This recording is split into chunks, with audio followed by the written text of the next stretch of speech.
Pertama-tama, kebiasaan saya kalau memberikan sebuah pelatihan itu didasarkan oleh cara kerja pikiran ya. Pikiran itu sebetulnya kalau kita berdoa itu kan hanya formalitas. Jadi hubungan kita ke Tuhan. Tapi sesungguhnya berdoa itu kan kita berhubungan juga dengan bawah sadar kita. Untuk membangkitkan kekuatan bawah sadar diperlukan satu namanya visualisasi, afirmasi, visualisasi, imajinasi, gitu ya. Nah, apa hubungannya dengan sebuah pelatihan? Sebelum kita memulai sebuah pelatihan, sebelum kita mulai membaca buku atau melakukan apapun, diawali dari sebuah niat, gitu ya. Dimulai dari sebuah niat. Nah, doa itu adalah niat. Tapi doa harus dibarengi dengan visualisasi. Kalau tidak dibarengi dengan visualisasi, maka doa itu akan menjadi formalitas belaka, gitu ya.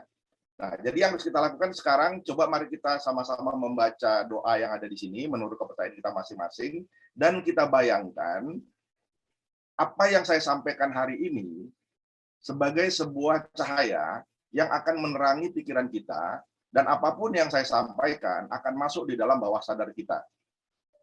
Kita menyiapkan suatu wadah untuk kita isi dengan ilmu pengetahuan yang bermanfaat, yang kapanpun bisa kita gunakan.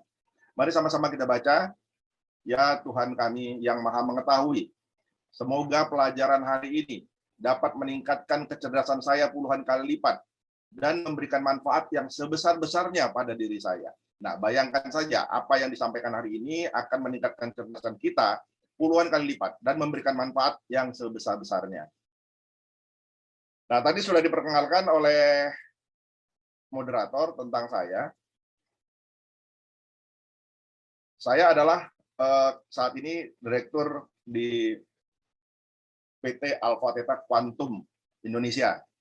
Ya, Alpha Theta itu adalah sebuah gelombang antara alpha dan theta, ya. Jadi gelombang jenius, gelombang yang digunakan oleh Einstein dan Thomas Alva Edison dan orang-orang hebat di seluruh dunia. Dan kuantum itu kecepatan. Ya, jadi bagaimana kita bisa mempercepat sebuah satu ilmu ya, sehingga bisa membuat bangsa ini siap menghadapi era industri 4.0 dan 5.0. Latar belakang saya memang karena saya sekolah tinggi publisistik, maka saya jadi wartawan ya, wartawan. Kemudian sebagian lagi saya memang bergerak di bidang bisnis. Nah, bisnis yang saya lakukan itu kebetulan yang masih ya, seperti public relation, kemudian promosi, marketing, itu ada kaitannya dengan komunikasi. Nah, benar yang dikatakan saya sudah menulis 36 buku dan ratusan modul, serta melatih puluhan ribu orang di seluruh Indonesia ya. Jadi Indonesia itu dari ujung Aceh sampai ujung Papua gitu. Nah, ini beberapa buku yang mungkin kita pernah baca ya, dan ini buku bestseller tentang bagaimana cara dapat modal, menjadi kaya, sukses dan sehat dengan kekuatan pikiran dan psikotransmitter. Nah, visi kami adalah menciptakan Indonesia Dream.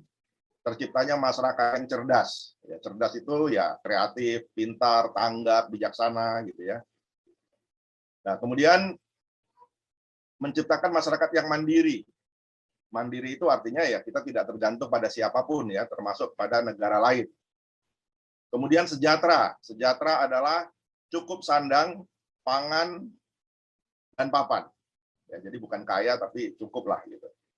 Nah, kemudian berakhlak. Berakhlak ini tidak saja dalam hal agama, tapi kita juga berideologi dalam negara ya, dan berbudaya. Gitu. Jadi agama, budaya, dan ideologi. Nah, apa yang akan terjadi di era industri 4.0 atau 5.0? Di antaranya tenaga manusia kan akan digantikan oleh robot dan internet. 8 juta pekerjaan akan hilang pada saat itu. Kemudian 9 juta pekerjaan baru akan muncul. Termasuk nanti sudah nggak ada lagi yang namanya pengacara, sudah nggak ada lagi yang namanya guru pun sudah tidak ada lagi ya profesi ini. Karena apa? Karena sudah digantikan dengan jarak jauh, pelatihan-pelatihan semacam ini. Gitu ya. Jadi bayangkan sekarang kita tidak perlu ke Harvard ya untuk kuliah di Harvard, tidak perlu ke Amerika, cukup di Indonesia. Saya pikir ini zaman tahun 80-an sebetulnya sudah mulai ada ya, dan sekarang ini apalagi dengan ada internet itu akan realisasi gitu. Makanya harus siap-siap kita menghadapi era industri 4.0 itu. Dengan cara apa? Dengan cara banyak membaca.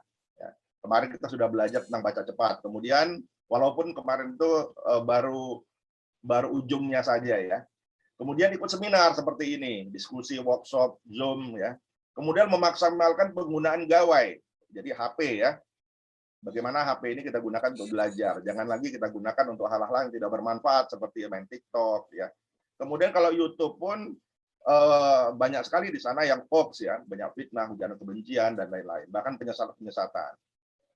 Karena itulah saya punya mimpi sebetulnya saya sudah punya aplikasi ya yang akan terbit Juni ini supaya kita bisa belajar apa saja lewat aplikasi ya namanya Alpha Theta Quantum, baru akan launching akhir Juni ini.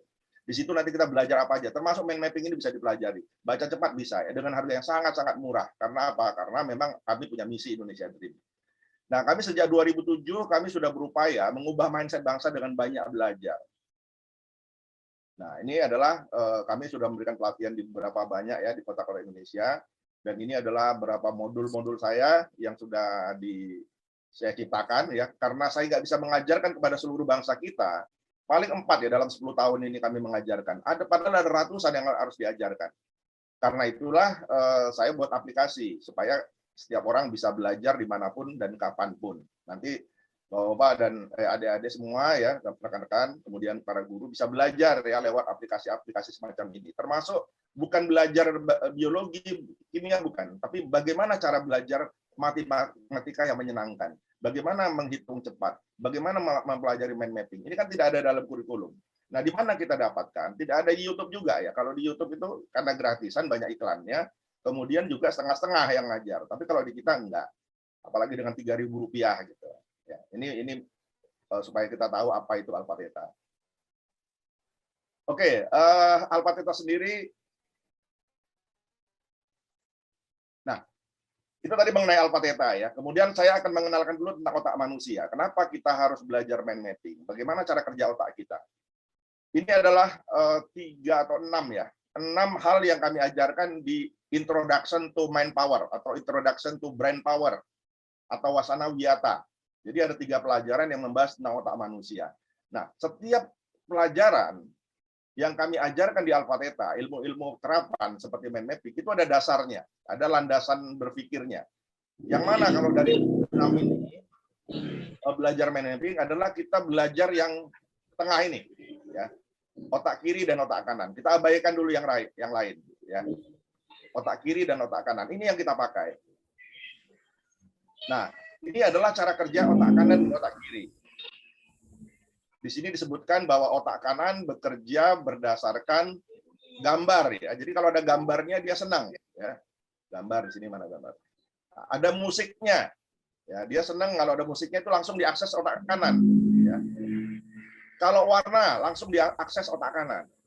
Bentuk diakses otak kanan. Mapping dibentuk otak kanan. Imajinasi direspon langsung oleh otak kanan. Begitu juga dengan dream. Tapi kalau otak kiri itu meresponnya adalah kata-kata, angka, garis-garis, ya, tabel, logika, analisis. Nah, jadi kadang-kadang di sekolah ada anak-anak kita yang berpikir dengan otak kiri dan ada yang berpikir dengan otak kanan. Ya, ada yang seimbang. Otak kiri ini lebih banyak ke biasanya bahasa, matematika, logika, ya. Sedangkan di kanan ini menggunakan, dia nggak bisa seperti yang belajar dengan cara otak kiri. Dia menggunakan cara otak kanan, ya ini harus dengan gambar, warna, seperti itu. Makanya diciptakanlah oleh Tony Buzan, dipopulerkan namanya mind mapping. Mind mapping ini dipopulerkan oleh Tony Buzan. Siapa Tony Buzan? Nanti kita akan mengenal dia ya sebagai seorang yang memang seorang coacher, seorang pendidik, seorang penulis buku, seorang penceramah, dan lain-lain. Nah, kalau kita sudah bisa tahu cara ini, maka kita akan mengerti kenapa kita harus menggunakan mind mapping. Bagaimana anak yang pintar semakin pintar dengan mind mapping, bagaimana anak yang kurang pintar menjadi pintar dengan adanya mind mapping ini. Nah, perhatikan yang sebelah, yang garis-garis kuning ini ya. Kita tetap pakai otak kiri dalam menggunakan mind mapping. Kita menggunakan detail. Ya, kemudian sistematis. Memang nanti cara kerja mind mapping adalah sistematis ya, dari mulai awal sampai akhir. Kemudian otak kanan ini yang kita ambil garis besar. Dia akan merespon garis besar saja. Biasanya kalau membaca buku dia mengambil bab-babnya saja ya. daftar isinya saja, itu biasanya otak kanan begitu. Kalau otak kiri enggak, dia bacanya detail. Dari awal sampai akhir, kalimat demi kalimat dia baca. Nah, kemudian imajinatif dan kreatif. Kalau otak kiri ini nggak perlu adanya imajinasi, tapi otak kanan perlu imajinasi. Kemudian, yang memang tidak sistematis. Nah, bagi otak kiri, dia akan menggunakan sistematika dari awal sampai akhir, tapi dengan peta pikiran. Bagi mereka yang otak kanan, dia memang akan melompat-lompat, nggak ada masalah, karena dia sudah tahu cara kerja mind mapping. Nah, kemudian ingat, kalau ada warnanya dan ada musiknya, dia senang seni ya, semakin seninya tinggi, semakin dia tertarik dan semakin mudah ingat. Nah, di sini memang kenapa ya diwajibkan sekolah-sekolah itu harusnya menggunakan mind mapping, ya, karena dia memperhatikan kebutuhan orang yang memiliki masing-masing kecerdasan ya dan penggunaan otak kiri dan kanan. Oke, sekilas tentang mind mapping. Saya ingin menyampaikan sekilas tentang mind mapping. Tadi sudah disampaikan juga bahwa siapa sih yang menggunakan mind mapping? Ternyata mind mapping itu sudah ada sejak dulu ya, digunakan oleh Leonardo da Vinci, Einstein, Adamko, Tony Buzan, Ridwan Kamil, dan lain-lain. Nah, kenapa saya sebutkan di Indonesia ada Ridwan Kamil? Karena memang saya lihat dari Facebook-nya, hanya Ridwan Kamil yang kalau berbicara menggunakan peta. Ya. Bagus Facebooknya saya lihat itu. Dia kalau menjelaskan, karena mungkin dia seorang insinyur sipil ya, dia menggunakan sistematika berpikirnya dengan mapping. Nah, begitu juga Einstein, Leonardo da Vinci, apalagi jelas ya kalau kita lihat Leonardo da Vinci ini dia menyukai lukisan, gambar-gambar ya, merancang helikopter. Dulu dia sudah merancang helikopter ya dengan gambar, kemudian dia buat mapping dan lain-lain. Tony Buzan ya penciptanya lah ya, bukan pencipta sebetulnya, yang mempopulerkan. Nah, Adamko ini sendiri kan kita kenal sebagai orang yang dulunya bodoh ya, bodoh, malas, nakal lagi, hidup lagi gitu. Nah, tapi setelah ikut pelajaran mind mapping salah satunya ya, baca cepat dan lain-lain, langsung berubah,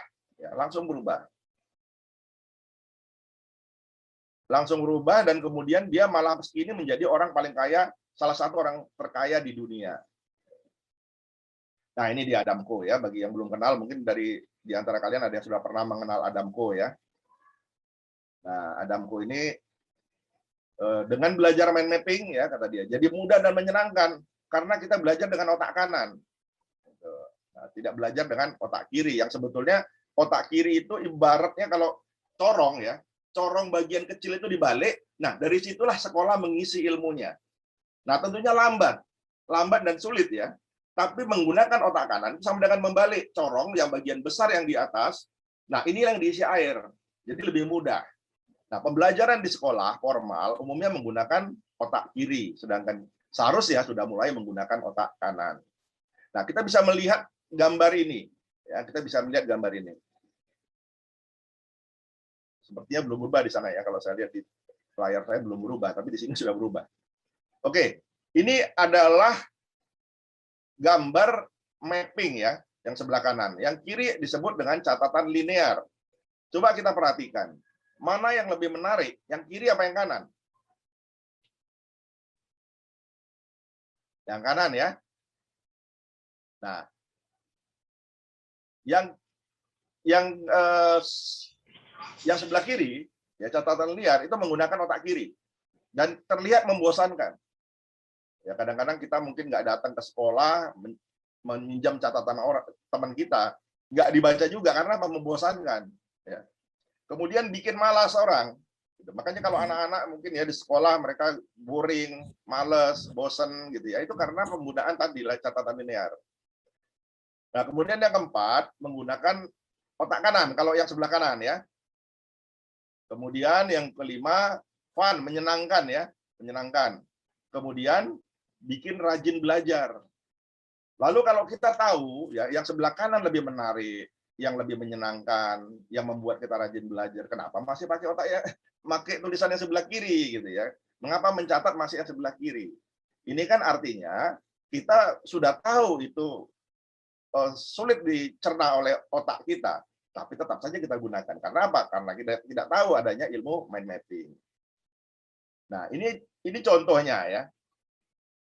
Ini mungkin boleh kita buka mic ya. Silakan kita mau tes dulu tentang penggunaan mind mapping dalam menghafal, ya, bahwa ini sangat efektif untuk menghafal. Nah, caranya begini. Caranya begini. Coba perhatikan ya. Yang sebelah kiri, ini dulu kita mulai. Di sini ada gambar gawang ya. Gawang. Di sini ada tulisan apa? Effectiveness. Ingat ya, gawang, effectiveness. Di sini ada goal ya, diantaranya action plan dan goal. Jadi gambarnya adalah gawang. Kemudian di sini ada clarity. Clarity, ingat kitty. Kitty artinya kucing. Ya, gambar kucing di sini. Ingat nih ya. Nanti siap-siap buka mic-nya ya. Kemudian di sini ada monitoring. Monitoring ya. Monitoring itu gambarnya monitor. Ingat, monitor, monitoring. Ya. Kemudian di sini ada communication. Communication sama dengan surat menyurat ya. Ini communication. Ingat tuh, komunikasi adalah gambarnya surat. Oke, di sini ada gambar ergonomik ya. Feedback dulu ya. Feedback gambarnya kado. Berarti kalau kita memberi kado. Halo, kedengeran ya? Kedengeran atau ya? Kita lihat ada gambar apalagi ergonomik. Gambarnya seperti tanda tambah begini ya. Kemudian ada key issue gambarnya.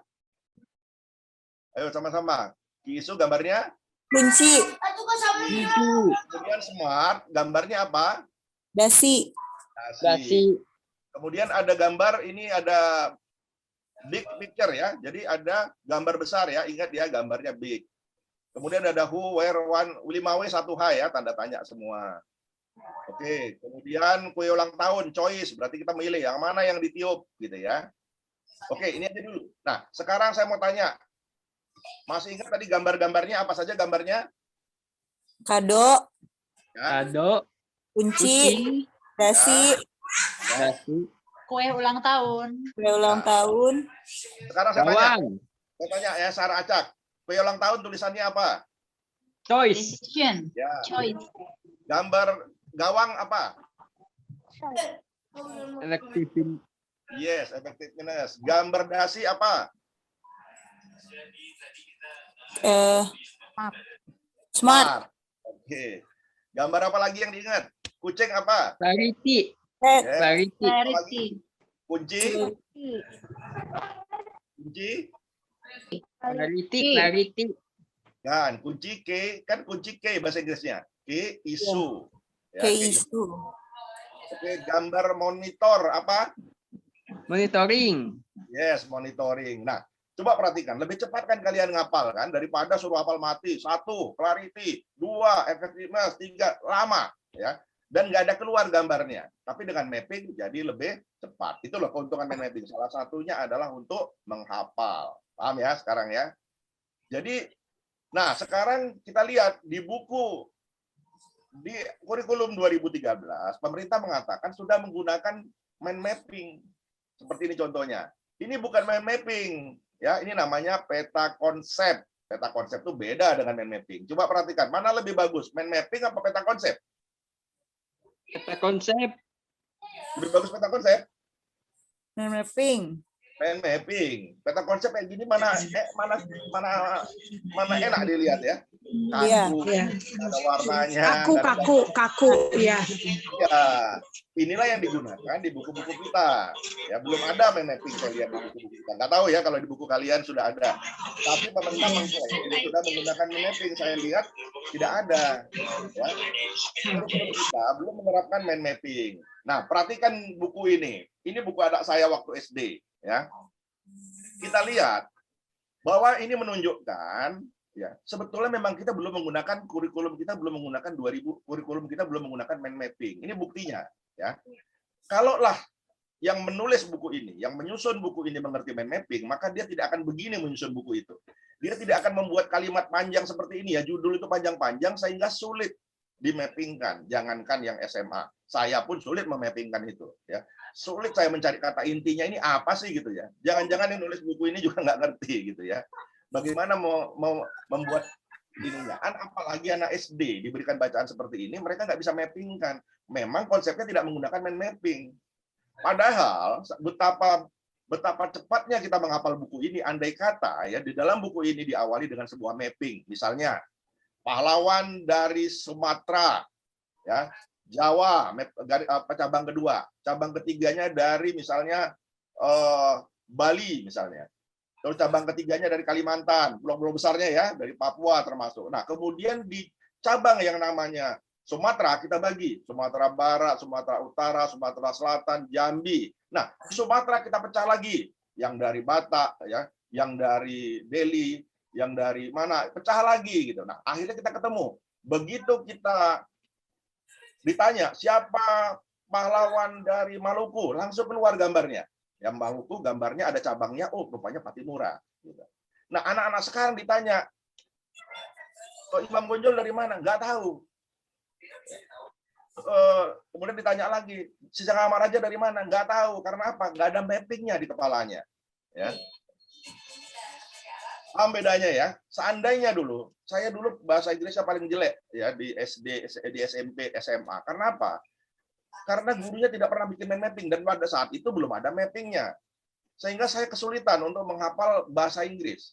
Setelah saya tahu mind mapping, dalam hati saya kenapa dulu guru saya tidak mengajarkan mind mapping? Padahal begitu mudah bahasa Inggris ini. Kalau kita tahu petanya ya, yang mana namanya misalnya present tense, mana past tense, mana past future tense, kemudian di cabang-cabang, itu digambar di kepala kita muncul. Saya ini pengguna otak kanan berkali ya, sehingga ketika diajarkan suruh ngapal mulai dari past tense, present tense, saya nggak bisa. Akhirnya apa? Saya paling bodoh bahasa Inggrisnya gitu. Ya. Nah, karena saya merasa paling bodoh bahasa Inggris ya, saya malas belajar bahasa Inggris, itu efeknya.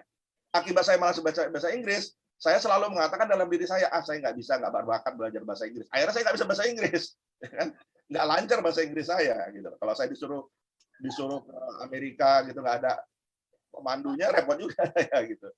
Nah, itulah pentingnya sebuah mapping ya. Nah, mari kita lihat ini peta konsep ini.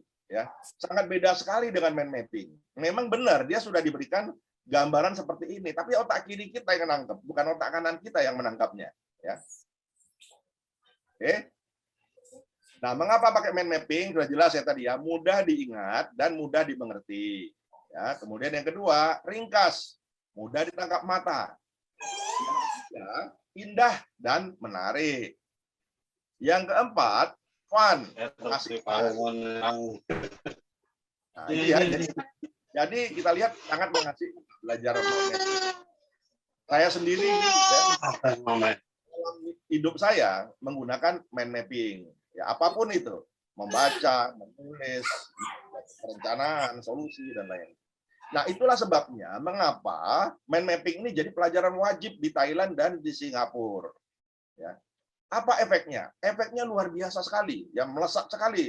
Thailand, kita nggak usah bicara Singapura. Kalau Singapura udah kemana-mana gitu ya. Thailand itu adalah negara paling malas baca di dunia, di atas kita sedikit. Ya, kita nomor 60 dari 61 negara. Thailand itu nomor 59. Ya, bayangin dia malas baca ini penduduknya, sama dengan kita. Nah, tapi apa yang terjadi dalam waktu 2 tahun? Thailand mempelajari mind mapping dalam 2 tahun itu. Akhirnya siswanya itu rajin membaca buku. Sehingga jangan heran, minat baca penduduk Thailand ya, warga Thailand itu sudah mencapai 50%. Berapa kita? Kita masih 0,01%. Bayangin jomblangnya jauhnya ya. Kalau kata Omar Irama, sungguh terlalu. Nah, Thailand sudah baca buku 5 buku per tahun. Jadi walaupun dia terbawa dari negara ASEAN, tapi dia sudah mampu 5 buku. Berapa kita? 1 buku pun tidak. Sungguh terlalu, gitu ya. Nah, jadi teman-teman sekalian, adik sekalian, anakku sekalian, itulah pentingnya sebuah mind mapping. Ya. Jadi nggak heran kalau misalnya si Adam Ho ini bisa menjadi orang paling kaya ya sedunia, ya salah satu orang terkaya di dunia. Itu hanya gara-gara pelajaran mind mapping. Ya. Nah, ini Adam Ho, ya. Mind mapping salah satu pengetahuan yang mengubah, ya, Adam Ho dari siswa paling nakal dan bodoh menjadi pelajar cerdas dan akhirnya menjadi orang terkaya di dunia. Ya, saya sendiri selaku pengguna mind mapping memang menyadari betul, ya. Dan saya kadang-kadang nyalain guru saya, kenapa dulu nggak diajarkan saya mind mapping? Ajarkan dulu, waduh, betapa dahsyatnya saya. Gitu ya. Bukan cuma 36 buku yang bisa saya ciptakan, mungkin 100 buku sekarang. Bukan hanya 10.000 orang, puluhan ribu orang yang bisa saya latih. Mungkin ada ratusan orang, jutaan orang. Itulah dampaknya ya. Mungkin dulu saya juga menjadi pebisnis tangguh gitu ya, menjadi seorang pebisnis sudah tidak lama gitu ya. Bukan baru 10 tahun, 20 tahun ini, bukan baru 10 tahun ini, tapi mungkin sejak dulu. Karena apa? Saya tahu mind mapping. Nah, jadi dari sekarang rekan-rekan sekalian ya, teman-teman sekalian, anak-anakku sekalian, mulailah menggunakan mind mapping karena dasarnya bukan main ya. Nah, apakah mind mapping sudah diajarkan ya di sekolah-sekolah di Indonesia? Sebagian sudah, tapi sebagian tidak tahu ya manfaatnya dan caranya. Terbukti ketika saya diminta untuk mengajar sebuah sekolah ya di Bekasi. Nah, nanti saya jawab ya. Nah, jadi di Bekasi ini kebetulan ketua yayasannya kenal saya, sehingga saya diminta untuk datang ke sekolahnya. Saya memberikan pelatihan pada guru-guru. Saya tanya, sudah belajar mind mapping? Sudah. Sudah belajar super memory? Sudah. Loh, apa lagi yang mau saya ajarkan ini? Baca cepat? Baca cepat belum? Oke, kalau gitu itu yang saya ajarkan. Nah, ketika saya mengajar kira-kira 20 menit, saya datang ke meja-meja para guru. Saya tanya, Ibu sudah belajar mind mapping? Bapak sudah belajar mind mapping? Sudah, Pak.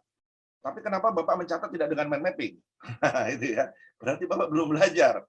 Terus apa kata mereka? Pak, bukan yang mind mapping itu digunakan untuk menghafal. Jadi saya sebutkan tadi, dia pikir hanya itu fungsinya. Loh, bukan Bapak Ibu. Mind mapping itu gunanya juga untuk mencatat, ya, kemudian untuk berbicara, untuk membuat solusi, membuat mengatur waktu. Oh, kami baru tahu, Pak, katanya gitu. Nah, di sini ya, di sini kita melihat bahwa ada yang salah ternyata dalam mengajar mind mapping. Ibu moderator, nanti pertanyaannya mohon dikumpulkan dan kemudian di ini ya Bu ya, disampaikan satu persatu.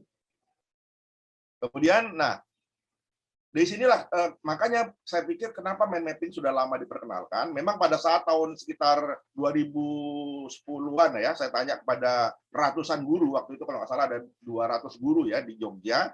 Di Jogja berarti kota pendidikan ya. Ternyata yang mengenal mind mapping itu nggak banyak. Dan setelah kemari-kemari ya, mind mapping mulai dikenal dan mulai sudah diajarkan di beberapa sekolah. Tapi saya lihat muridnya masih belum menggunakan mind mapping. Gurunya juga belum, artinya mereka nggak mengerti ini penggunaan mind mapping. Ya. Nah, kemudian saya pernah melihat di satu sekolah Muhammadiyah daerah Tomang ya. Saya waktu itu mengajar mind mapping, gurunya sangat senang sekali. Karena apa? Karena Pak, saya sudah lama menggunakan mind mapping, tapi saya satu-satunya guru yang menggunakan mind mapping, guru lainnya tidak. Nah, dia membuktikan ada satu buku ya, buku yang dari kayak buku gambar gitu. Kemudian gurunya memperlihatkan kepada saya, setiap pelajaran dia mappingkan, dan sebelum belajar dia bagikan mapping itu kepada murid-muridnya. Nah, jadi bayangkan bahwa muridnya itu akhirnya pintar gitu ya.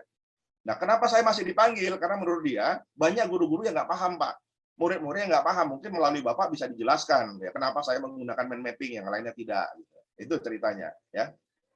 Jadi banyak ya guru yang ini ada contoh mind mapping ya. Ini beberapa contoh mind mapping. Coba kalian lihat. Bagus nggak ini ya? Di sana belum keluar ya. Nah, seperti ini kan ini bagus ya. Coba bayangkan, andai kata ini adalah sebuah buku dalam satu mapping, kita tidak perlu baca bukunya, cukup membaca mappingnya saja. Ya, kita baca mappingnya aja. Kita sudah paham, sudah mengerti, tidak perlu baca buku. Itu sebabnya kalau nanti kita belajar tentang baca cepat, mind mapping ini adalah satu pelajaran tersendiri, ya. Tapi mind mapping bukan satu-satunya untuk belajar membaca buku. Ya, ini hanya satu komponen yang harus digabungkan dengan komponen-komponen lainnya. Ya, paham ya? Menarik kan ya? Berwarna, ya gambarnya juga berbeda-beda. Ya. Nah, tadi yang tanya beda nggak Pak? Beda, tiap orang beda-beda. Ya. Anak kelas 3 ya membuat satu 3 SMP misalnya ya, membuat biologi. Mappingnya dengan 3 SMP yang lain, si B misalnya beda mappingnya, karena kan idenya beda, gambarnya beda, ya. Nah, coba kita lihat ini, kan lebih enak ya dibaca ya, ya menarik sekali gitu loh. Siapapun akan tertarik untuk melihat ini. Jangankan yang membuat, yang mencatatnya, yang membuatnya juga akan jangankan yang membuat, yang melihatnya sudah tertarik dan dia sudah mengerti tanpa harus membaca. Oke, ini ya. Nah, ini ketika saya mengajar ya di SD. Kalau lihat bajunya SD ya. Ini SD, tapi dia baru masuk SMP. Ini namanya imersi di Pamalang. Nah, imersi itu apa? Imersi itu adalah satu sekolah, satu bagian, satu kelas ya. Satu sekolah yang terpilih gitu loh. Ada beberapa orang yang terpilih. Ya, mereka memang gurunya, orang tuanya sudah siap anaknya misalnya dikutip biaya untuk apapun gitu ya. Misalnya, oke, orang tua setuju bahwa selain biaya ini, kami bersedia dikutip biaya yang lain asal untuk kemajuan anak kami. Itu nggak banyak anak-anaknya. Misalnya ada 20 orang, ya dari 100 orang 20 orang setuju tanda tangan. Sehingga gurunya berpikir kalau pelatihan mind mapping bagus, oke, anak-anak imersi ini kami berikan pelatihan itu. Dan orang tua setuju. Karena apa? Karena tahu yang terbaik gitu ya. Tidak ada lagi protes, oh kenapa dikutip biaya, nggak ada gitu. Karena apa? Karena memang sudah sepakat. Nah, inilah yang kita lihat ya. Anak-anak imersi ini walaupun dia masih berpakaian SD karena dia baru masuk ya, tapi dia sudah belajar mind mapping. Ya, kita lihat nih. Ini hasilnya ya. Nah, ini adalah hasil mind mapping mereka. Ini berarti SD masuk SMP. Nah, kita lihat ya. Bagaimana ada anak yang membuat pelajaran biologi dengan gambar panda. Ya. Gini. Ini tulisan tangan ya. Tulisan tangan nih. Iya. Nih, ya. Nah, artinya lebih indah kan ya, lebih menarik gitu. Oke. Nah, ini yang menarik ketika saya mengajar di Bengkalis. Ya. Saya mengajar di Bengkalis 2 kali. Ya. Pertama, saya sekitar 75 peserta lah waktu itu ya. 75 peserta. Kemudian setelah itu saya pulang ke Jakarta, kira-kira 2 bulan saya diundang lagi. Pesertanya jauh lebih banyak, ada 150. Dan kemudian saya bertanya kepada seorang anak gitu ya. Kenapa kamu sudah mengerti mind mapping? Saya bilang gitu. Kan saya baru mengajarkan hari ini. Terus gurunya yang menjawab, Pak, ini anak kemarin ikut waktu Bapak ngajar 3 bulan yang lalu, 2-3 bulan yang lalu Bapak ke Bengkalis, anak ini ikut. Dan anak itu begitu pulang langsung juara gitu ya, juara kelas, juara sekolah gitu. Nah, kami bingung, kenapa anak ini bisa begitu cepat jadi juara. Sehingga akhirnya guru mengirimkan nggak tanggung-tanggung 50 orang sekaligus.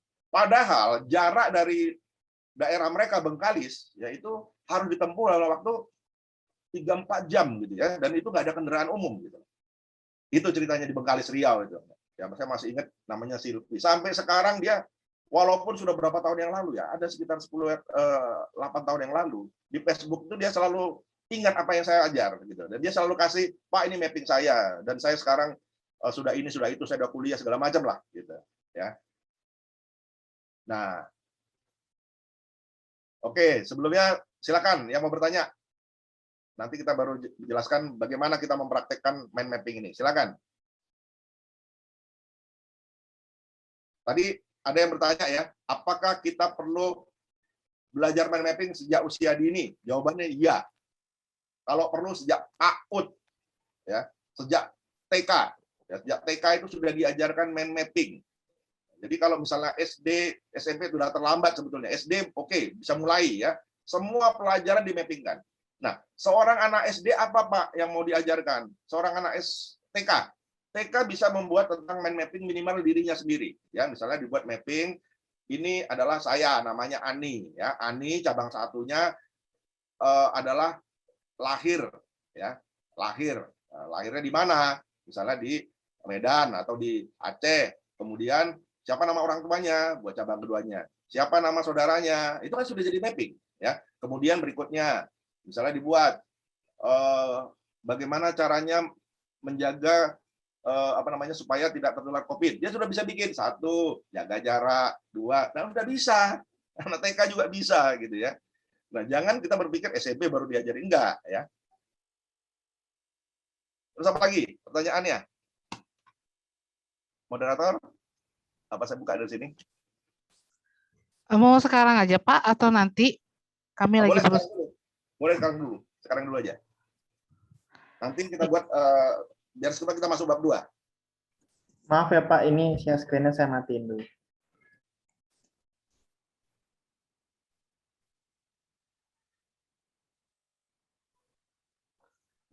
Ini pertanyaan yang pertama, manakah yang lebih efektif untuk mengingat apakah mind mapping yang menggunakan tulisan tangan atau aplikasi mind mapping? Mind mapping. Pasti mind mapping. Iya kan mind mapping bisa pakai tulisan tangan, ada aplikasinya juga ya Pak ya, dari Ya. Google atau dari softwarenya. Ada, tapi nanti akan saya beritahu ketika kita belajar mind mapping software itu enggak semua yang bagus, ya ada beberapa saja. Iya Pak. Berikutnya, izin bertanya tahapan-tahapan awal dalam pembuatan mind mapping yang benar itu seperti apa Pak? Oke, itu yang kita masuk nanti bab 2. Oke. Dari Ibu Leoni Leswati, bagaimana cara membuat mind mapping yang bagus, menarik, dan kreatif dengan gambar-gambar yang sesuai dengan materinya? Oke, itu nanti yang kedua. Oke, berikutnya dari Rafael dan Kamania. Pagi Pak, saya mau bertanya apakah mind mapping setiap orang harus sama? Bagaimana jika kata kunci dalam mind mapping yang saya buat berbeda dengan teman saya? Ya, nggak apa-apa, bagus. Tapi kata kunci itu biasanya pasti sama ya. Cuman bedanya mungkin dia 2 kata, kita 1 kata.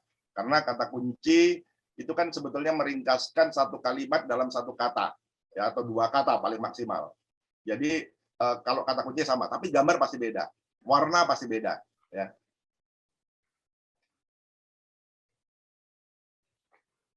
Lanjut. Berikutnya dari Dani. Pagi Pak Bambang, saya ingin bertanya apakah mind mapping bagi kunci bagi otak kiri atau otak kanan? Ya, seperti digambarkan tadi, ada gambarnya ya, bahwa mind mapping itu pasti otak kanan. Karena apa? Nanti kalau kita lihat dia menggunakan warna. Kalau otak kiri nggak perlu warna. Yang kedua dia menggunakan nanti bentuk ya, bukan garis-garis. Ya. Kemudian yang ketiga dia menggunakan gambar. Otak kiri nggak perlu gitu. Ya. Musik kalau perlu nanti ada musiknya juga. Gitu. Jadi otak kan intisari ya, kalimat topik itu adanya di sebelah kanan. Jadi penggunaan otak kanan jelas ya kalau mind mapping. Tapi kalau peta konsep kiri.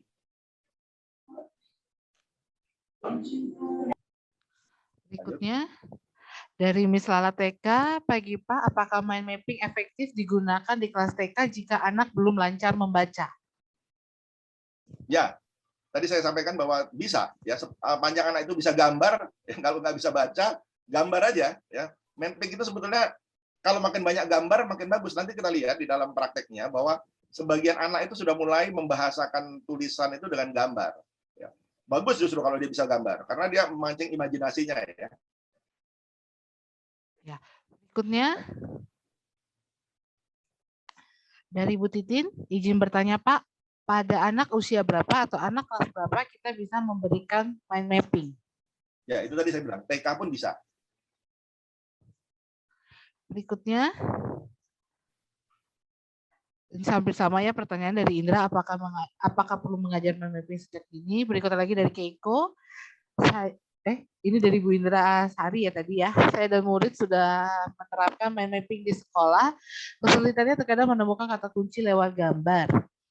Ternyata kata kunci bisa juga dengan gambar lain yang mempunyai arti yang mirip secara bunyi ketika diucapkan ya Pak. Ya. Jadi kesulitannya memang itu tadi ya. Anak-anak itu karena yang buat buku pun tidak, mindsetnya tidak menggunakan mind mapping, maka agak kesulitan si anak membuat mind mapping. Tapi kalau mindsetnya dia buat waktu itu adalah ini bisa di mapping kan, atau apalagi ditambah mapping, sebetulnya akan lebih mudah cepat si anak memahami. Ya.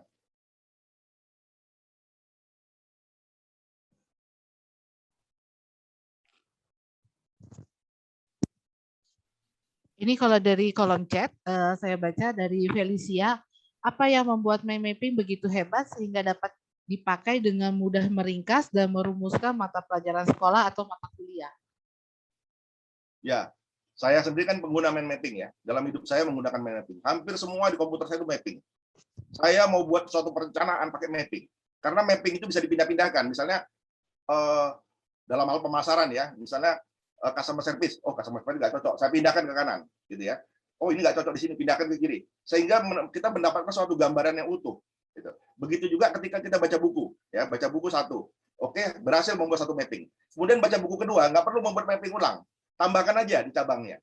Membaca buku ketiga, ditambahkan lagi. Sehingga jadi mapping kita sempurna. Satu mapping itu bisa 4 buku. Ya, menjadi sebuah yang sempurna. Ya, daripada kita, kalau saya membaca buku, nah, membaca buku itu kalau kita sudah punya mind mapping, nggak perlu lagi kita baca buku seperti ini. Ya, nggak perlu lagi. Bahkan teman kita pun akan membaca yang sama. Ya, apalagi kalau kita pintar gambar gitu ya. Bahasa gambar itu 1000 kata ya, sama dengan 1000 kata. Gitu. Jadi kalau orang membaca mind mapping, dia sudah tidak perlu baca buku dan dia bisa bahkan mempresentasikan apa yang dia tidak baca. Itu keajaiban mind mapping. Jadi untuk mencatat aja kita mulai mencatat, berarti kita bisa mengorganisasikan. Ya, terutama misalnya guru harus membantu ya. Misalnya begini, hari ini kita akan mempelajari tumbuh-tumbuhan. Nah, murid-murid dalam kepala gurunya sudah ada mappingnya. Tumbuhan itu misalnya apa? Misalnya biologi misalnya ya, tumbuhan, manusia, hewan misalnya ya. Dia sudah ada gambarnya seperti itu.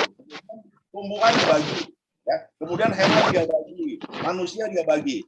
Jadi di kepala gurunya sudah ada itu, sehingga murid ketika dia mappingkan pun dia sudah tahu mappingnya gimana. Masalahnya, itulah pentingnya sebuah daftar isi. Itulah pentingnya ketika seorang trainer harus menyampaikan dulu, saya akan menyampaikan intisari hari ini adalah 1, 2, 3, 4, 5. Jadi dalam kepala si peserta training sudah tahu dia. 1 akan belajar ini, 2 belajar ini, 3 belajar ini. Oke, berarti ada 5 cabang. Ya, karena ada 5 hal yang mau disampaikan. Nah, tiap cabang tinggal kita isi. Gitu ya. Jadi itu pentingnya daftar isi, pentingnya sebuah seminar itu disampaikan kerangkanya dulu, dan si peserta tahu kerangka itu akan menjadi landasan untuk dia mencatat. Sekarang bayangkan, orang yang tidak mengerti mind mapping, dia malah menganggap ini pendahuluan daftar isi ini cuma sampah aja gitu ya, sehingga dia tidak ada di kepalanya gambar gitu. Ya, itu silakan. Ya, ini pertanyaan terakhir untuk di kolom chat. Bagaimana sebagai calon guru perlu mengajar mind mapping yang baik untuk anak SD? Ya, sebetulnya begini, anak-anak dikasih tahu dasarnya aja ya tentang mapping. Seperti yang saya sampaikan kan dasar ya, bahwa nanti dasar ini mungkin seorang anak TK, SD kelas 1-2, dia nggak suka teori, ya, nggak suka teori. Jadi kita langsung aja, oke anak-anak, sekarang mari kita buat mapping tentang dirimu sendiri, gitu ya. Atau mari buat mapping bagaimana caranya mencegah COVID. Apa yang pertama? Ada berapa? Misalnya, ada 3. Jaga jarak, yang kedua pakai masker, yang ketiga apa lagi? Yang ketiga misalnya cuci tangan. Oke, masker gimana? Ayo kita pecah lagi. Maskernya harus yang memenuhi syarat. Apa yang tidak memenuhi syarat, gitu ya. Kemudian kapan dipakainya? Ya, jangan dilepas ketika berbicara, ya. Nah, seperti itu. Terus cuci tangan dengan apa? Dengan sabun, ya, dengan kemudian dengan air berapa menit. Nah, itu harus dijelaskan begitu. Anak-anak sudah bisa, ya. Itu melekat dalam pikirannya daripada kita sampaikan anak-anak harus cuci tangan, jaga jarak, nggak masuk di pikirannya, ya. Seperti itu, Ibu. Itu tadi pertanyaannya. Ya Pak, udah selesai kalau dari pertanyaan untuk yang sesi pertama. Silakan dilanjutkan lagi Pak. Baik, kalau gitu silakan ini lagi kita akan praktekkan ya. Ada yang bawa kertas nggak ini? Atau kita menghayal aja? Mestinya memang namanya mind mapping kita harus dia siapkan kertas ya. Sudah siapkan kertas, siapkan spidol, siapkan apa namanya? Pulpen, tapi kan ini memang semacam pendahuluan saja ya, nggak apa-apa. Ini saya mengajarkan teorinya saja ya, mengajarkan teorinya saja. Sudah terbuka ya? Belum Pak, belum share screen. Tapi di sana udah dikembalikan ke saya.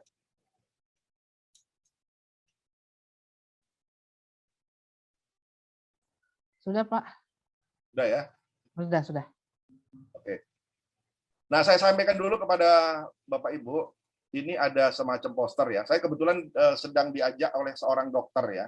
Dia bilang, Pak Bambang, lomba apa ya yang mau diadakan? Saya punya dana ya, dananya kecil sih.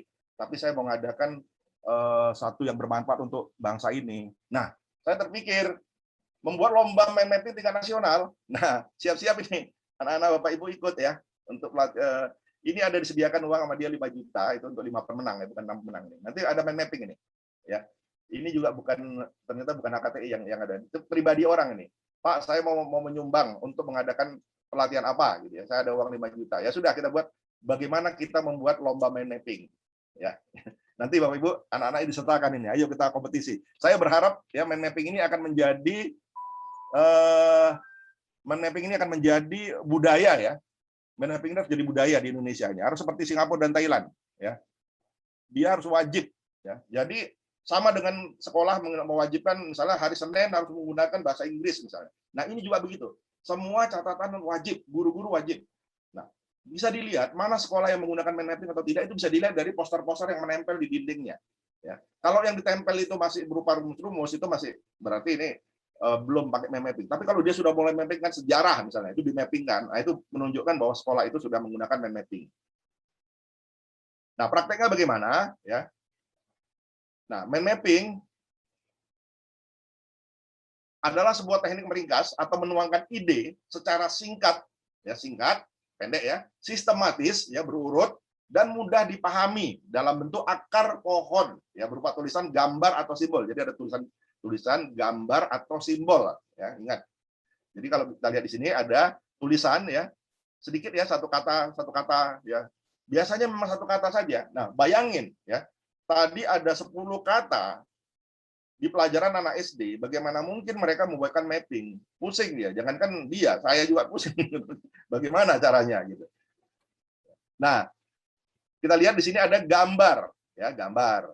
Kemudian ada lambang. Lambang itu ya seperti ini, big ya, terus ada gambar otak, gambar tanda tanya. Ini lambang, ya. Oke. Nah, ini kan dia gambar ya, kalau kita lihat anak-anak ini gambar.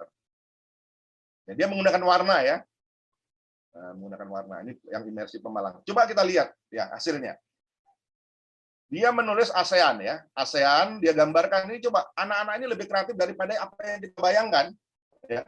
Kita membayangkan apa anak TK bisa membuat. Ternyata mereka lebih jago daripada kita. Ya. Sama dengan masalah HP. Ya. Kita pikir apa anak-anak ini mampu ya memahami HP. Mereka lebih pintar dari kita. Sama dengan mapping. Jangan kira kita lebih pintar ya. Coba kita lihat ini, dia sudah menggambarkan Filipina itu gambarnya apa, ya. Kemudian dia menggambarkan, dia juga bisa menggambarkan, coba Malaysia, ya, Thailand, gambarnya gajah, ya. Kemudian Brunei, gambarnya dia buat itu mahkota, ya. Kemudian Vietnam, kenapa dia gambarkan ada kepala orang? Saya juga ngerti kan. Kemudian di sini ada yang menarik misalnya berdiri, ya berdiri gambarnya kaki ini, ya tahunnya ya dia buat di sini. Nah ini pulau-pulaunya ya pendirinya dia buat ada Malik di sini, Tun Abdul Razak, ya di sini ada gambar-gambarnya. Pendirinya ini maksudnya gambar Indonesia nih, ya. Nah, ini gambar Malaysia, ya gambar gajah ini kita udah tahu ya Thailand atau Burma ya. Kemudian Filipina ya dilambangkan dengan perempuan cantik gitu. Memang lambangnya di sana. Nah, ini gambar matahari. Kenapa? Oh, Singapura gitu ya. Coba bayangin, ini anak kelas 6 ya, anak kelas 6B ini. Ini yang saya bilang di SD Muhammadiyah di daerah Tomang ini. Oke, kita lihat lagi di sini.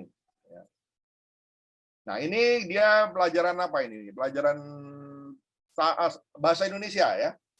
Cuman dia nggak tulis tengah-tengah, ini harus tulisan bahasa Indonesia nih, ya sejarahnya gitu ya, sastra ya. Nah ini biologi. Ya. Jadi anak-anak ini dipancing kreativitasnya, dia lebih senang belajar. Oh saya boleh gambar, misal Power Ranger, saya boleh gambar misalnya apa kalau sekarang ini ya, gambar orang Korea misalnya. Dia akan lebih senang belajar karena itu bidang dia gitu lah. Ya daripada kita suruh, ayo buat mind mapping. Nggak boleh gambar-gambar ini. Gambar-gambar kartun misalnya salah gitu.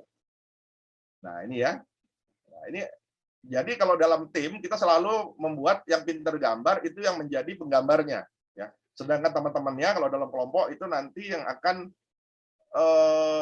memberikan support. Idenya ini, gambarnya ini. Kalau Singapura gambarnya matahari misalnya gitu kan.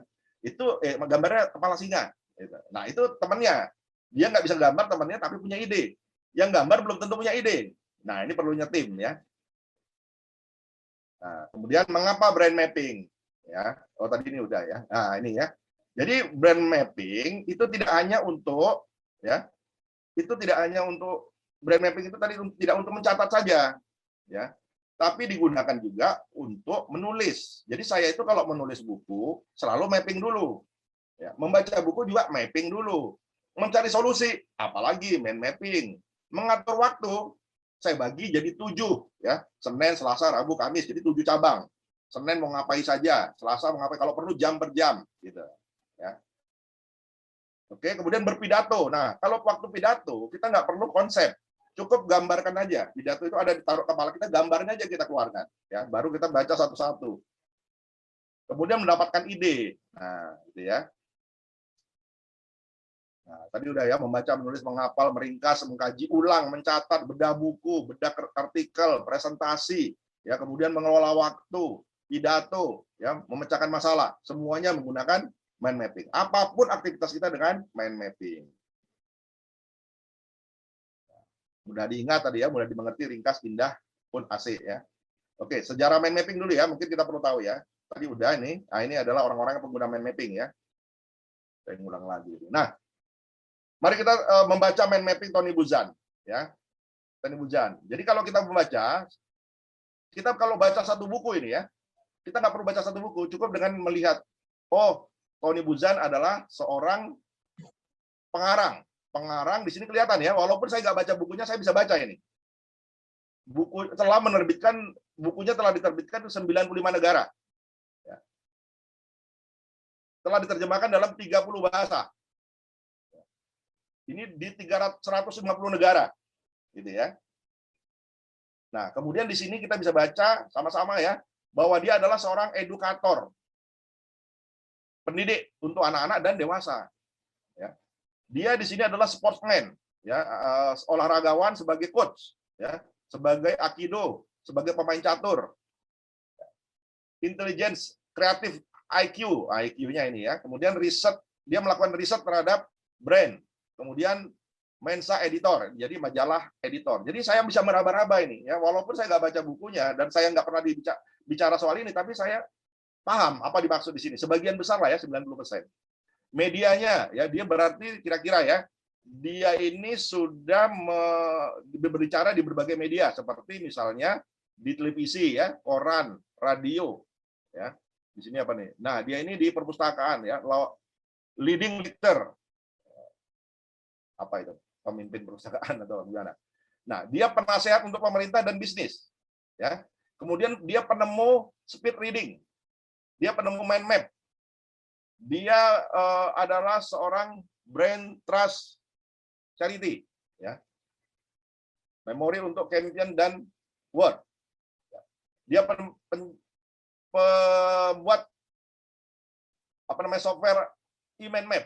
Nah, jadi kalau e-mind map ini adalah software yang dia ciptakan. Nah, coba bayangin, saya sudah bisa tahu tentang Tony Buzan dan saya ingat kapanpun karena ada mind mapping ini, ya. Nah, beda cara, beda hasil. Itu sebabnya orang yang tidak menggunakan mind mapping dengan yang menggunakan mind mapping pasti beda hasilnya. Ya. Efek menggunakan brand map itu jadi bisa fokus ya, seorang itu bisa fokus. Nah, dia kreatif, ya, fokus kreatif. Jadi seorang, apalagi di zaman era industri 4.0 ya, seorang anak itu harus kreatif. Kalau enggak kalah dia. Ya. Nah, kita ini kan kadang-kadang guru masih berpikirnya masa lalu ya, agak susah kita mau membuat seorang anak menjadi seorang yang bisa apa namanya, bisa bersaing di masa depan. Karena kita sendiri tidak menyangka apa yang terjadi di masa depan. Bayangkan akan digantikan robot dan manusia, tenaga manusia akan digantikan oleh robot dan internet. Akan ada 8 juta pekerjaan yang hilang dan ada 9 juta pekerjaan baru yang akan muncul.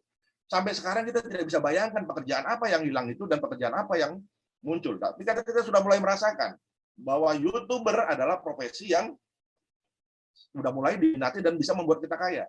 Itu sebabnya saya membuat sebuah aplikasi, siapapun, nggak lulus SD sekalipun, bisa menjadi seorang konten kreator dan dibayar. Tidak perlu seperti YouTube. Diklik beribu-ribu baru kita dapat bayaran. Itu pun kalau diklik. Ya. Kalau kita nggak. Begitu video kita diklik, ya, cuma 10 menit, dapat kita berapa rupiah misalnya 450. Itu sudah saya ciptakan softwarenya, aplikasinya. Anda bisa nanti bergabung ya, menjadi seorang konten kreator. Guru harus bisa. Jadi guru itu kalau bisa jangan karena disuruh menulis karya tulis baru dia menulis. Ya. Jangan dia menulis buku hanya untuk jabatan, tapi harus menulis buku itu memang untuk kemaslahatan banyak orang, ya murid-muridnya. Membuat video bukan sekedar, mungkin di kelas nyuruh kita buat video, ya, video pembelajaran, bukan sekedar masalah. Jangan jadikan masalah, tapi ini peluang, ya, bahwa guru ingat profesinya akan dikabarkan ya, akan hilang ya di era industri 4.0 dan 5.0. Kapan itu? Kata orang 2030. Tapi jangan senang dulu. Karena ternyata 2025 itu akan terjadi. Bahkan katanya 2023 itu sudah mulai terjadi. Ya, sekarang ini kampus-kampus sudah mulai banyak yang tutup. Orang lebih baik belajar dengan Robert T. Kiyosaki misalnya dalam ilmu ekonomi daripada dengan seorang dosen lokal. Mendingan dia kuliah di Harvard daripada dia mungkin kuliah di sekolah yang mungkin mutunya masih belum berkelas gitu ya, kuliahnya itu. Sudah bisa sekarang ya. Nggak perlu ada dosen terbang karena satu dosen, satu profesor bisa mengajar di 10 perguruan tinggi dengan Zoom. Nah, itu sudah kemajuan zaman ya. Oke. Oke, ini adalah teori brain map-nya ya. Sebelumnya saya mau nyampaikan dulu bahwa ada 2 cara berpikir. Yang satu disebut cara berpikir lurus dan cara berpikir pencar. Apa berpikir lurus? Berpikir lurus itu seperti rantai. Ya, jadi kalau saya bicara A, B, C, D, ya, itu artinya kan saya bicara A, lahir B, B, C, D, gitu ya. Kalau berpikir pencar apa? Berpikir pencar itu saya bicara A, A1, A2, A3, A4. A1 melahirkan A1A, A1B gitu. Itu namanya berpikir pencar ya. Jadi seperti ini. Ya, berpikir lurus itu begini. CD ya digunakan untuk komputer. Komputer untuk bekerja. Bekerja untuk menghasilkan uang. Uang buat apa? Uang untuk membeli mobil. Mobil itu pakai kunci. Kunci itu untuk apa saja? Untuk rumah juga bisa. Rumah buat apa? Buat istirahat. Ada nggak hubungan antara istirahat dengan CD? Nggak ada, gitu ya. Secara langsung tidak ada. Gitu. Ya, jadi di sini artinya, apakah berpikir lurus ini penting? Penting. Ya, kalau nanti Anda belajar bagaimana mengakses kecerdasan tanpa batas, ya ketika Anda belajar tentang wasana wiyata atau kekuatan bawah sadar, ini sangat penting. Ya, inilah yang dipakai oleh Einstein. Bagaimana dia bisa mendapatkan ide-ide luar biasa menggunakan teknik berpikir lurus. Nah, berpikir lurus itu contohnya adalah mata. Mata untuk melihat. Melihat apa? Pemandangan. Pemandangan apa? Gunung. Gunung apa? Gunung Merapi. Merapi itu apa? Oh, terus begitu ya. Tomat. Tomat adalah buah-buahan. Buah-buahan itu di kebun. Kebun itu terus begitu ya. Bendera Indonesia. Indonesia adalah negara misalnya kesatuan. Kesatuan apa? Pesawat. Pesawat terbang, pesawat penumpang. Penumpang mobil juga bisa. Mobil terus begitu ya. Nah, bagaimana berpikir pencar? Berpikir pencar inilah mind mapping ya. CD digunakan untuk komputer. CD digunakan untuk menyimpan informasi dalam sebuah menyimpan e-book ya, buku. Kemudian digunakan untuk menyimpan musik, digunakan untuk menyimpan video. Nah, ini caranya ya. Kalau kita lihat ada nggak antara hubungan yang CD dengan buku? Ada, ya, dekat sekali. Ya, beda ya berpikir pencar dan berpikir lurus. Nah, jadi misalnya contoh latihan berpikir pencar ya. Nah, kalau dalam pelatihan langsung kita coba latihan ini. Jadi internet browser ya terdiri dari Google ya, dari Mozilla. Kemudian ada namanya Firefox misalnya apa ya, Opera misalnya. Nah, kemudian tari Bali ya, tari Seudati, teori tari Aceh, macam-macam, tari Padang misalnya ya. Nah, pesawat itu ada pesawat tempur, pesawat barang gitu ya, pesawat pribadi, macam-macam lah ya. Nah, dokter ada dokter umum, ada dokter kandungan, ada dokter kulit, ada dokter jantung, nah macam-macam ya, itu mind mapping ya.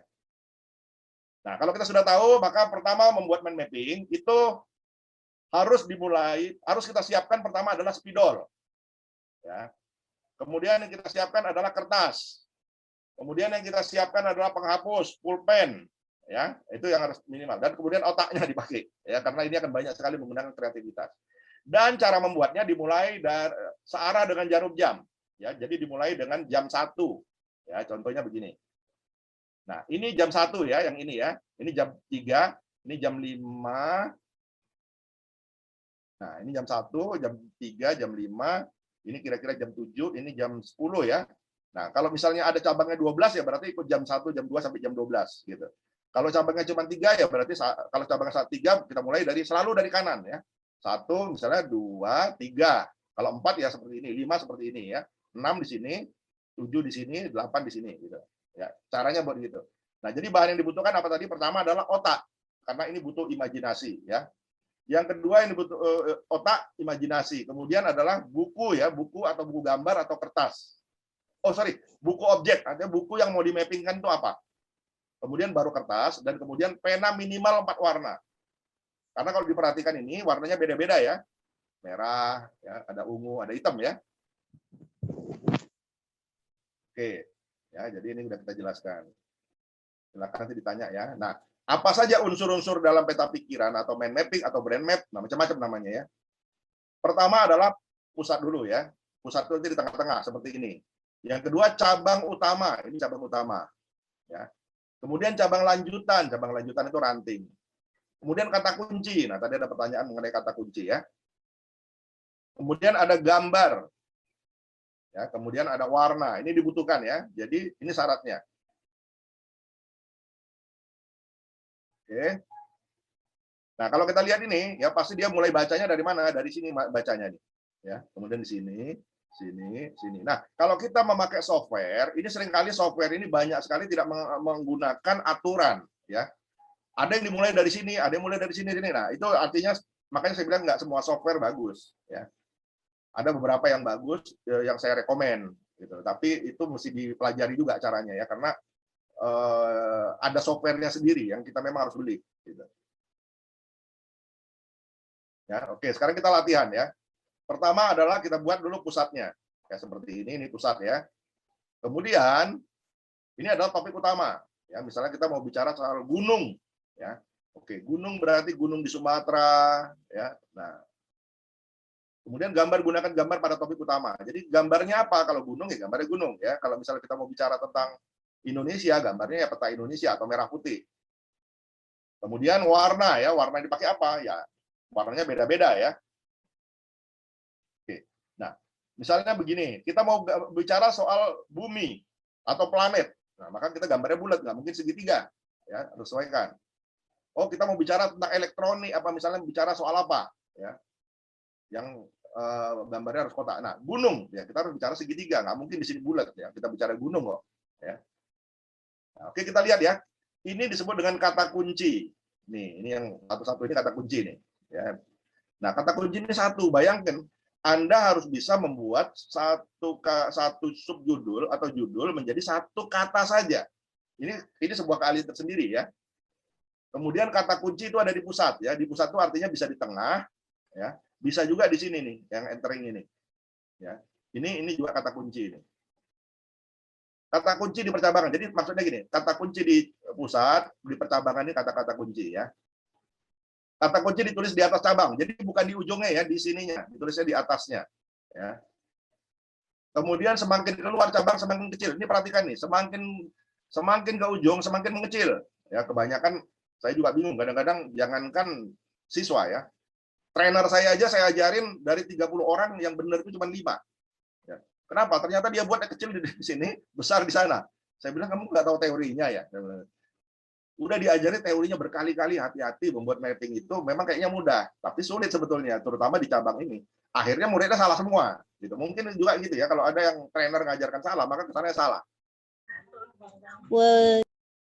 Mau bisa membuatnya, latihan dulu, gitu ya. Ya, nah seperti ini ya, ini kita lihat nih Joe, Petain, Years, Company, Side Day, gitu ya. Ini seperti ini. Warnanya beda-beda kan ya, biru, merah, hijau, dan orange. Gitu. Sama sekali. Ingat kalau misalnya di sini biru, jangan di sini merah. Ya, biru semua karena otak kita itu neuron nyambungnya ke biru semua. Ya, merah semua gitu. Nah, cabang tingkat pertama ini ya. Oke, itu cabang pertama itu seperti bab ya. Cabang lanjutan itu subbab. atau topik-topik utama dalam rapat pidato. Tiap cabang buat kata atau gambar. Nah, ini ada gambar-gambarnya ya. Warna antara satu cabang dan cabang lainnya harus berbeda. Oke. Urutan dapat dimulai dengan berbagai cara, seperti berdasarkan urutan. Nah, ini ya. Nah, perhatikan ini gambarnya nih. Nih ya. Anda lihat nih besar ya, kecil, seperti keris ya. Kenapa harus begitu? Ingat, tadi dikatakan di dalam teorinya otak kanan membaca yang meliuk-liuk itu. Jadi membaca bentuk dia, bukan membaca garis. Kalau garis nggak dibaca, ya. Misalnya kita buat garis, kenapa Pak nggak boleh garis? Ya karena nggak dibaca sama otak kanan. Ya, baca yang dibaca otak kiri. Kenapa harus hitam putih? Kenapa harus warna Pak? Kenapa nggak hitam putih? Kalau hitam putih yang baca otak kiri. Ya. Nah seperti ini ya. Cabang utama melengkung, ingat nih. Cabang utama punya warna sendiri ya. Berputar searah jarum jam ya, dari kiri ke kanan. Cabang lanjutan merupakan pencabangan dari cabang utama. Cabang lanjutan bisa bercabang lagi, tidak ada batas jumlah. Berapa banyak jumlahnya Pak Bambang, sampai berapa? Nggak terbatas ya. Nah, karena itu hati-hati, maka saya bilang tadi ada software yang bisa baca sampai walaupun 10 cabang, 20 cabang masih bisa. Tapi kebanyakan software itu bacanya cuma sampai 5, setelah itu udah pecah, nggak bisa dibaca lagi. Ya. Dan jangan lupa juga, di aplikasi itu berubah-ubah. Kadang-kadang hari ini kita pakai apa misalnya. Besok udah nggak ada lagi. Ya, kira-kira sebulan lagi udah nggak ada lagi, atau setahun lagi. Sehingga kita harus cari yang baru lagi. Itu kelemahannya aplikasi. Ya. Warna cabang sebaiknya sama dengan warna cabang utamanya. Oke, tadi udah. Makin jauh makin menipis. Sudah ya. Nah, gini ya. Ini namanya cabang lanjutan. Ini cabang utama. Ya, cabang utama yang pertama. Jadi ingat, belajar yang pakai otak kanan. Otak kanan suka warna. Gunakan warna-warni yang cerah. Ya. Semakin cerah semakin menarik, indah, nggak bikin bete atau bosen. Ya. Semakin menarik semakin bikin betah, pan, indah dilihat. Ya. Oke. Jadi ini ya gambar dasarnya. Oke, seperti ini. Nah, lihat ini gambar-gambar ya. Dia melambangkan gambar. Jadi tidak tos ya, tos digantikan gambar botol ya. Seandainya tosnya dihilangkan masih punya arti juga ya. Gelas ya, rice. Ini gelas saja ini dihapus juga nggak ada masalah ini gelas ini. Karena sudah ada gambarnya. Yang nggak kita buat gambar itu adalah yang kita nggak paham, yang nggak ada gambarnya. Itu baru kita boleh kalau bisa pakai ini. Nah, honor ya, honor gambar medali. Ini nggak usah kita ada juga. Honornya ini, orang udah tahu, oh ini penghargaan buat zoo. Nah, sekarang apakah mesti anak yang pintar gambar? Enggak juga. Yang benar adalah anak yang kreatif. Anak kreatif itu mungkin nggak bisa gambar, tapi kan sekarang jangan lupa, ada namanya emoticon. Ya. Ada gambar-gambar yang diwakili oleh software. Ya. Nah, seperti ini, gambar orang lagi ketawa. Kadang ada emoticon ketawa aja masukkan di sini. Ya. Nah, di sini ya, ini ada. Ya, kalau kita lihat ya. Ya, gambarnya menarik ya, gunakan gambar yang bisa menjadi simbol, gunakan gambar sebanyak mungkin, semakin banyak gambarnya semakin menarik. Gambar juga diwarnai, ya jangan hitam putih doang. Ya. Nah ini emoticon nih, ya. Ini kan bisa diambil nih, ya. Apalagi boleh nggak Pak ditempel-tempel? Boleh, ya kalau Anda di dalam nanti gini, kebetulan yang dilombakan nanti ya di lomba Menmetik memang bukan tidak boleh yang menggunakan aplikasi. Ya, harus menggunakan tulisan tangan. Ya. Jadi gambar-gambarnya boleh ditempel, boleh. Ya, misalnya cerita polisi, ini ditempel polisi ini, gambar polisi ini. Ya. Karena belum keluar gambarnya di sini udah. Nah ini, ya. Misal gambar orang takut, ya, gambar orang nangis, gambar orang ketawa, ada kan tinggal ditempel aja. Kalau kita nggak bisa gambar, ya. Oke, ini kan nanti lombanya begitu ya. Kalau lomba tidak boleh menggunakan software, kita harus menggunakan tangan. Ya. Nah, yang dinilai adalah kreativitas kita. Ya, kemudian keindahannya, yang ketiga adalah kemampuan untuk membuat topik tadi. Itu yang dinilai. Adinya nggak besar, tapi kalau ini berhasil ya nanti ini kan nasional ya. Ini berhasil maka kita akan buat ini seluruh Indonesia, kita akan sebarkan ini tiap provinsi ada ini yang mengadakan ini. Nah, sekarang begini, saya kalau menulis bagaimana? Boleh menggunakan urutan cabang. Ya, misalnya tahun 1945 sampai 1965. Cabangkan ya, kemudian 65 sampai 85 ini per 20 tahun ya. Nah, seperti ini namanya urutan waktu. Ini urutan lokasi, depan, belakang, samping, samping kiri gitu ya. Nah, kelahiran manusia, lahir, sekolah, bekerja, menikah, wafat. Nah, ini kalau cerita biografi. Familiaritas sangat mudah, sulit, sangat sulit gitu ya. Pikiran, tindakan, kebiasaan, perilaku, nasib ya. What, where, when, who, where, segala macam ya. Nah, itu cara mengurutkan kalau kita mau buat sebuah tulisan. Ya. Oke, nah sekarang sebelum bertanya, ini saya tunjukkan dulu contoh-contoh mind mapping ya. Nah, ini seorang anak waktu itu, ini gini, saya masuk di SD Muhammadiyah, ini saya ingat. Ya, ini Tomang yang saya ceritakan tadi. Buku apa ya yang sama gitu. Kebetulan ada satu buku burung, dan itu ada 10 buku sama judulnya burung. Wah, ini cocok ini. Saya bagi beberapa kelompok. Silakan, setiap anak saya bagi, 10 anak saya bagi. Silakan buat mappingnya. Nah, ada pertanyaan, apakah sama gitu ya hasilnya? Hasilnya begini, ya. Ternyata anak-anak itu memiliki kreativitas sendiri, tapi bisa kita baca. Ya, contoh, ya. Ini dia menggunakan kreativitasnya apa? Ya. Ada yang dibuat gerigi seperti ini, ada yang dibuat meliuk seperti ini, ada yang dibuat bundar-bundar seperti ini, ada yang begini, ada yang begini. Ini kan kreativitas anak ini ya. Walaupun ini tidak sesuai teori, ya, beda dengan teorinya, tapi nggak apa-apa lah gitu ya, namanya anak-anak gitu ya. Yang penting dia ngerti. Tapi udah benar ya, besar kecil udah benar ya, sampai di situ udah benar. Nah, sepanjang itu teorinya benar nggak ada masalah ya. Nah, pengertian vertebrata ya. Ini gambar apa ini? Kaki ya.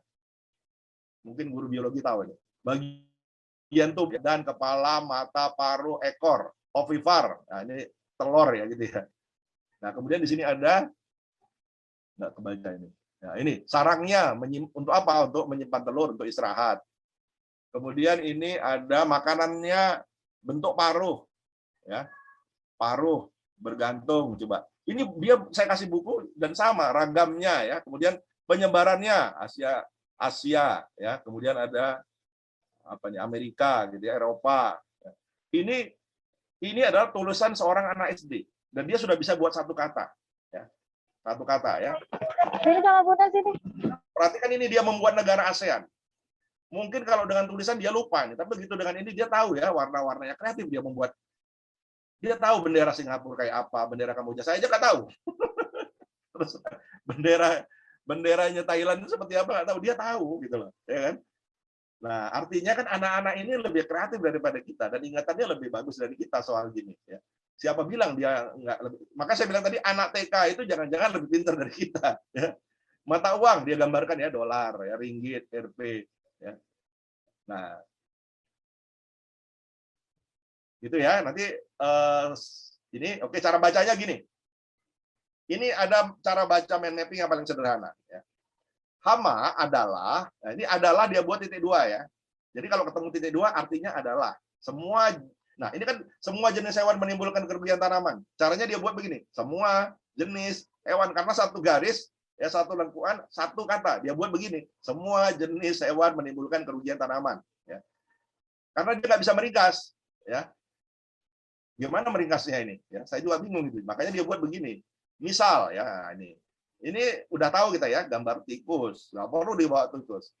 Wereng, dia nggak tahu wereng itu gambarnya gimana. Ulet dia tahu. Ya. Kumbang nggak bisa buat dia. Dan sebagainya. Nggak apa-apa. Ya. Menyerang apa? Menyerang teh, kelapa, dan sebagainya. Ya, gambar kelapa juga bisa diganti di sini. Ini kita lihat ya. Ini internet, komputer. Internet untuk mencari gambar, game, chat, email, ya, komputer, monitor, keyboard, printer, scanner. Ini kan cara dia ini ya, gambarnya gitu. Nah, ini coba lihat, perhatikan ini. Gambar flamingo. Ya, flamingo. Ini burung ya. Dia buat cabangnya di sini. Asal. Cabang lagi. Oh, ini nih ya. Kemudian buat ini apa? Warna. Kakinya dibuat warna merah muda.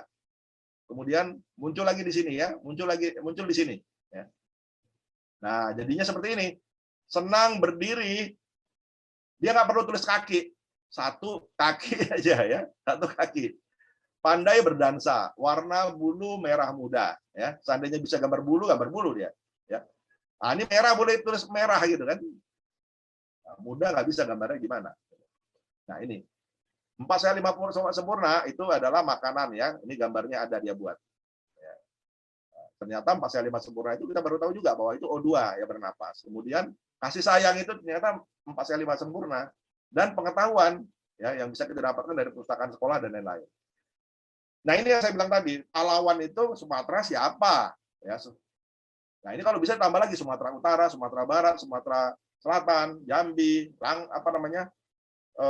Lampung misalnya ya. Siapa? Ini kan lebih mudah ngapalnya. Ya. Jawa siapa saja, Kalimantan siapa, sangat mudah membuatnya. Bahasa Inggris sebetulnya begitu juga. Ya. Nah, ini adalah kreativitas seorang anak. Adat, ya, rumah adat.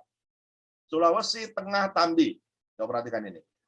Ketika Kalimantan dia gambarnya seperti ini. Sulawesi gambarnya ini, Tengah gambarnya ini. Jadi kalau ketemu ini, apa namanya ini? Sama dengan Kalimantan kan? Jadi dia nggak perlu tulis Kalimantan. Kalimantan Selatan, dia buat selatan begini. Jadi kalau ketemu selatan, ya seperti ini. Selatan, jadi ini apa? Sulawesi Selatan. Ini dia tahu Sulawesi Selatan. Kita pun akhirnya tahu ya, walaupun kita nggak tahu apa artinya ini, tapi setelah kita baca ini, kita tahu, oh ini Sulawesi Selatan. Rumahnya namanya Tongkonan. Ini apa? Oh, Sulawesi Utara. Ini apa? Oh, ini Kalimantan Timur. Kan gitu cara bacanya, ya. Jadi nggak mesti bisa gambar kan, tapi anak ini kreatif. Nah, Perang Dunia ya. Sampai kapanpun kita akan ingat karena anak itu menggambarkan seperti orang berkelahi. Nah, ini matematika bisa nggak dibuat mapping? Bisa, ini buktinya ya. Bentuk sudut tumpul ya. Sudut tumpul adalah sudut besar 90 sampai 160, kecil dari 180, disebut obtuse angle triangle ya. Bentuknya begini. Nah, kan dia hafal nih gambar ini. Ya. Nah, ini sama ya kayak tadi juga. Oke.